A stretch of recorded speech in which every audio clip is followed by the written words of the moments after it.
Jean-Paul Julien, on est en face du Comédia Cinéma où vient d'être projeté en avant-première votre dernier film, Graines de rond-point. Alors ce film tourne un petit peu partout pour des avant-premières et puis officiellement dans les salles à partir du mercredi 13 novembre. Comment est-ce qu'il est reçu?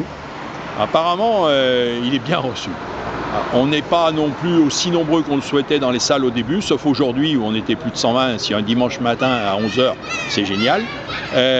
Mais il est aussi bien reçu par les Gilets jaunes qui le découvrent et qui trouvent qu'il donne une image totalement différente de celle que les médias classiques ont donnée jusqu'à présent. Et il est bien reçu par ce que je vais appeler la tribu des progressistes, c'est-à-dire aussi bien les militants associatifs, syndicaux et politiques qui voient une autre facette de la réflexion notamment et du travail, on va dire, d'éducation populaire des Gilets jaunes.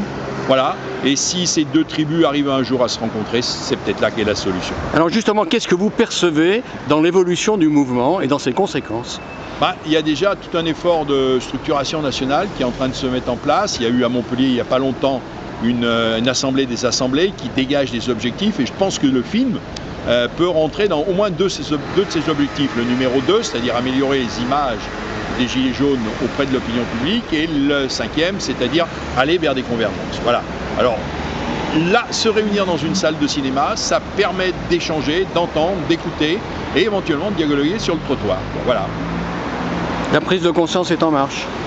Oui, alors après, c'est pas rapide, et 2, il peut y avoir des accidents de parcours. Voilà.